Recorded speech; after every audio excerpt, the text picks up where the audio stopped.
बघा की आपल्याला माहित आहे की विधिमंडळात जनतेचे प्रश्न विधिमंडळात मांडण्यापेक्षा विरोधी पक्ष हा आता विरोधी पक्ष नेता पदावरून जे की कायदेशीर दृष्ट्या त्याच्यासाठी ते पात्र नाही आहे तरी त्याला ते इश्यू करत आहे। त्याच्यावरून त्यांनी काल चहापानाचा बहिष्कार टाकला आणि चर्चेला आले नाही।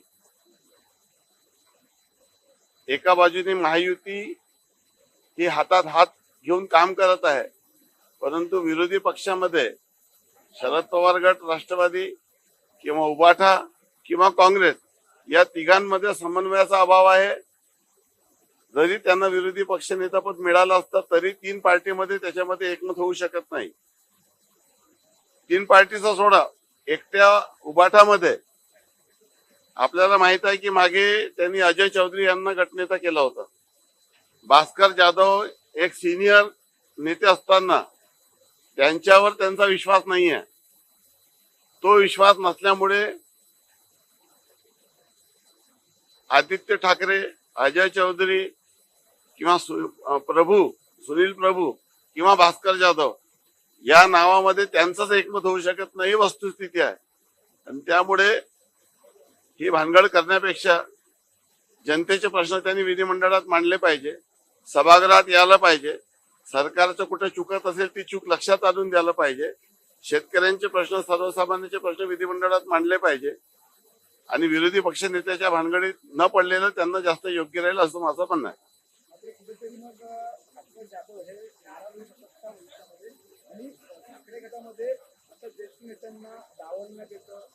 महाविकास आघाडीचे सरकार असताना जेव्हा उद्धवजी मुख्यमंत्री झाले तेव्हा एकाच घरी मुख्यमंत्री पद आणि दुसऱ्या मुलाला मंत्रीपद त्यांनी दिलं। सुभाष देसाई आणि अनिल परब या चारही लोकांना त्यांनी मंत्रीपद दिलं। जेवढे अपक्षाचे कोट्याचे मंत्री होते, जे महाविकास आघाडीमध्ये तिन्ही पक्षाला शेअर करायला पाहिजे होतं, ते एकटे उद्धवजी ठाकरे यांनी स्वतःच्या कोट्यातून दिलं। त्यामुळे अनेक लोकांवर त्या माध्यमातून अन्याय झाला आणि ही जी रिॲक्शन झाली 20 तारखेला, त्याच्या मागे त्यांनी घेतलेले हे चुकीचे निर्णय हे देखील कारणीभूत राहिले। हे प्रत्येकाला मान्य करावं लागेल।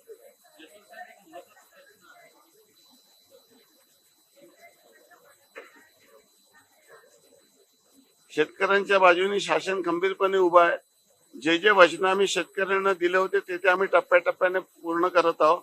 विशेष करून आपल्या सर्वांना माहितीसाठी सांगतो की 7.5 हजारपर्यंत जे कृषी पंपाचं बिल आपण माफ केलं, त्याचा सरकारवर जो बोजा आहे तो सुमारे 27,000 कोटीचा यावर्षी गेलेला आहे।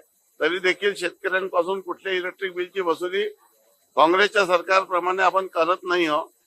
अतिवृष्टी झाली, नुकसान झालं, त्याची सर्वतोपरी मदत या ठिकाणी करण्यात आलेली आहे आणि जे काही वचने अजून दिलेली आहे ते आम्ही टप्प्याटप्प्याने पुढील 5 वर्षात पूर्ण करणार आहोत।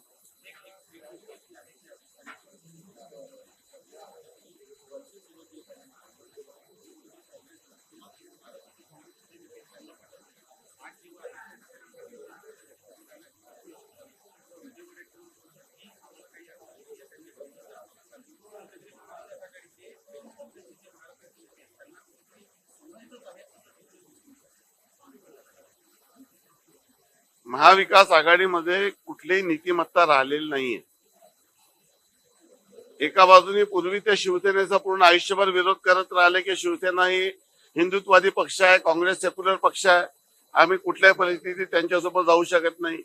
मग भारतीय जनता पार्टीचा विरोध करण्यासाठी काँग्रेस आणि शिवसेनेची आघाडी झाली, जी की कोणीही एक्सेप्ट करू शकत नव्हतं, कोणालाही ते मान्य नव्हतं आणि कोणी विश्वास करू शकत नव्हतं। तशा पद्धतीची युती झाली। आता मनसेनी ज्या पद्धतीने हल्ले केले होते त्यामुळे मनसेशी दुरावा ते ठेवत होते। सत्तेसाठी कुठल्याही पद्धतीची युती आणि आघाडी करण्यासाठी काँग्रेस आणि उबाटा हे करू शकतात आणि त्यांनी काही केलं तर याच्यात आश्चर्य मानायला नको।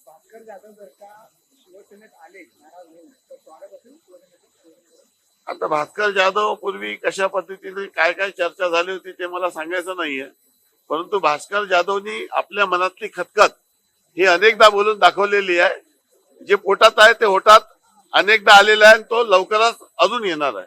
ज्या दिवशी आता गटनेता देखील ते भास्कर जाधवला करू शकले नाही, यापेक्षा भास्कर जाधवांचा मोठा अवमान होऊ शकत नाही.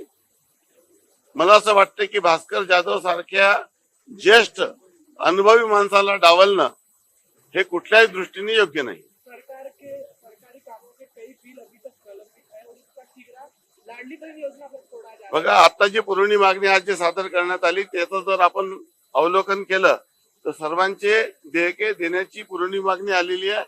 ते मंजूर होताच सर्व थकबाकी देण्यात येईल. तुमची car, electric panel, data server आगीपासून सुरक्षित आहे का?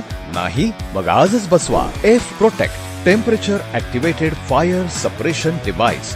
यामध्ये आहे eco friendly non toxic pressurised liquid, जे आग लागल्यास क्षणार्धात ऍक्टिव्हेट होऊन आगीवरती मिळवते नियंत्रण. बसवण्यास अतिशय सोपे आणि सुटसुटीत टेकालिपचे एक दर्जेदार उत्पादन एफ प्रोटेक्ट.